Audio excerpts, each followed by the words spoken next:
Baghdad میں ایک طرف حضرت جنید بغدادی رحمۃ اللہ علیہ کی علم و بزرگی کی شہرت تھی، دوسری طرف بدنام زمانہ چور ابن سبات بھی بہت مشہور تھا۔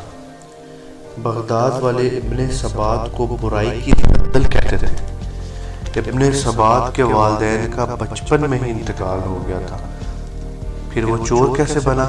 اس بارے میں روایات ہے کہ جب وہ 15 سال کا تھا تو ایک روز بھوک سے بے حال ہو کر نان بھائی کی دکان سے نان چرا لیے۔ وہ 2 دن سے بھوکا تھا، روٹی چوری کرتے ہوئے پکڑا گیا۔ سزا کے طور پر کوڑے مارے گئے۔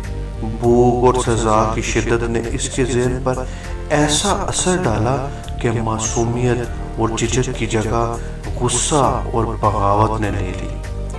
اس نے چوری کو پیشہ بنا لیا اور اس میں ماہر ہو گیا، کسی کے ہاتھ نہ آتا، قانون سے آخر کب تک بچتا۔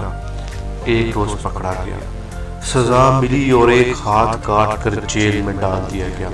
زندگی کے 10 سال جیل میں گزار دیے۔ رات گہری تھی، لوگ بے خبر سو رہے تھے۔ اندھیرے میں ایک شخص سڑک پر گھوم رہا تھا۔ اس کی نظر بڑے مکان پر پڑی جس کے احاطے میں باغ تھا۔ وہ قریب گیا اور گیٹ پر ہاتھ رکھا تو یہ جان کر حیرت ہوئی کہ گیٹ تو کھلا ہوا تھا۔ باغ سے گزر کر گھر کے دروازے پر پہنچا تو وہ بھی کھلا ہوا ملا۔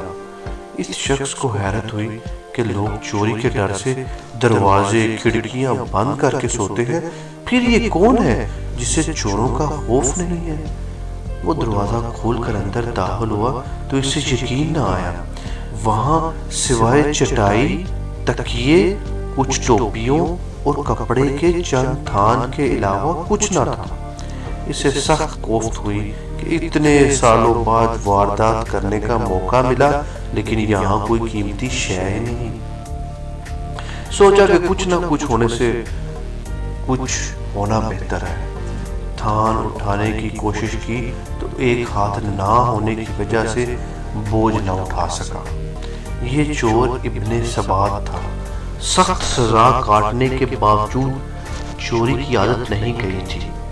اچانک دروازہ کھلا اور ایک دراز قد نورانی چہرہ بزرگ کمرے میں چراغ لیے داخل ہوئے۔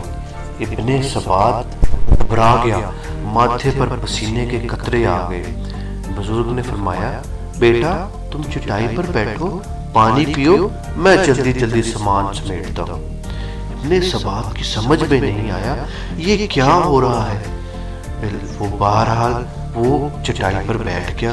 بزرگ نے تھان ایک طرف کیے اور یہ کہہ کر کمرے سے چلے گئے کہ تمہارے لیے دودھ لاتا ہوں، لگتا ہے کہ تم بھوکے ہو۔ ابن سبات کے لیے بھاگنے کا اچھا موقع تھا، لیکن عجیب بات یہ تھی کہ اجنبی بزرگ سے خوف محسوس نہیں ہوا۔ وہ وہیں بیٹھا رہا۔ پہلا خیال یہ آیا کہ ہو سکتا ہے یہ مالک مکان ہو۔ اس نے وہ خیال رد کر دیا اور بولا، مالک بلا، چوروں کی آؤ بھگت لاتوں اور بھوکوں سے کرتے ہیں، دودھ کے پیالے سے نہیں۔ پھر اپنی ہی سوچ پر ہنسا اور کہنے لگا، یقیناً یہ بھی چور ہے اور گھر کا دروازہ کھلا دیکھ کر یہاں پہنچ گیا ہے۔ اتنے میں بزرگ واپس آ گئے اور ابن سبات کو دودھ کا پیالہ دیتے ہوئے کہا، پی لو، تھکن ختم ہوگی اور بھوک مٹ جائے گی۔ ابن سبات نے غٹ غٹ سارا دودھ پی لیا۔ اب وہ بہتر محسوس کر رہا تھا۔ دودھ پی کر بزرگ سے کہا، دیکھو دوستی کرنا چاہتے ہو تو ان تھانوں میں سے 1-2 تمہیں دے سکتا ہوں، باقی پورے مال پر میرا حق ہے۔ لیکن آئندہ جو میں واردات کریں گے، ہم مل کر جو واردات کریں گے، اس میں دونوں کا آدھا آدھا حصہ ہوگا۔ بزرگ نے مسکراتے ہوئے فرمایا، مجھے دوستی منظور ہے۔ پھر انہوں نے ہلکی گٹری اٹھا کر ابن سبات کے کاندھے پر رکھی اور بھاری گٹری خود اٹھا لی اور محفوظ مقام کی طرف روانہ ہو گئے۔ ابن سبات بار بار پیچھے مڑ کر دیکھتا کہ کہیں کوئی پیچھا تو نہیں کر رہا۔ منزل پر پہنچ کر دونوں بیٹھ گئے۔ تھوڑی دیر بعد بزرگ نے ابن سبات سے کہا، دوست تم جو مجھے سمجھ رہے ہو میں وہ نہیں۔ ابن سبات نے چونک کر دیکھا لیکن خاموش رہا۔ باریش بزرگ نے بات جاری رکھی، بیٹا میں چور نہیں، جس مکان سے ہم یہ سامان لائے ہیں وہ میرا مکان ہے، آئندہ کسی چیز کی ضرورت ہو تو میرے گھر آ جانا، اب ہم دوست ہیں، اللہ حافظ۔ یہ سن کر ابن سبات کے ہوش اڑ گئے، زبان کو جیسے تالا لگ گیا۔ بزرگ چلے گئے لیکن ابن سبات وہیں بیٹھا رہا۔ سمجھ میں نہیں آیا کہ بزرگ نے سزا دینے کے بجائے چوری کرنے میں مدد کیوں کی، ایسا کون کرتا ہے بھلا؟ رات بے قراری میں گزر گئی۔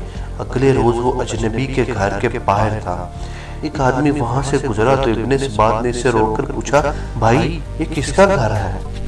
اس نے جواب دیا، لگتا ہے آپ پہلی بار بغداد آئے ہو، یہ شیخ بغدادی رحمت اللہ علیہ کا گھر ہے، جن کا پورا نام ہے شیخ جنید بغدادی۔ نام سنتے ہی ابن سبات کے دل کے دنیا زیر و زبر ہو گئی۔ بغداد میں ایسا کوئی شخص نہ تھا جو حضرت جنید بغدادی رحمت اللہ علیہ کے نام سے واقف نہ ہو۔ ابن سبات کی کبھی ان سے ملاقات نہیں ہوئی تھی، اس لیے جب دیکھا تو پہچان نہ سکا۔ اس بار وہ گھر کا دروازہ کھٹکھٹا کر داخل ہوا تو دیکھا چٹائی پر وہی روشن چہرہ بزرگ بیٹھے ہیں، سامنے 30-40 شاگرد ہیں۔ وہ ایک طرف بیٹھ گیا، سب چلے گئے تو آگے بڑھا اور ان کے قدموں میں سر رکھ کر رونے لگا، اتنا رویا کہ پیر بھیگ گئے۔ شیخ جنید بغدادی رحمت اللہ علیہ نے اس کے سر پر شفقت سے ہاتھ رکھا اور تسلی دی۔ ابن سبات بغداد کا خطرناک چور جسے سخت سزائیں نہ بدل سکیں، حضرت جنید بغدادی رحمت اللہ علیہ کی محبت اور شفقت نے اس کا دل بدل دیا۔ وہ شیخ احمد ابن سبات کے نام سے مشہور ہوا۔ شیخ جنید بغدادی فرماتے ہیں، ابن سبات نے وہ راہ لمحوں میں طے کی جو دوسرے لوگ برسوں میں طے نہیں کر پائے۔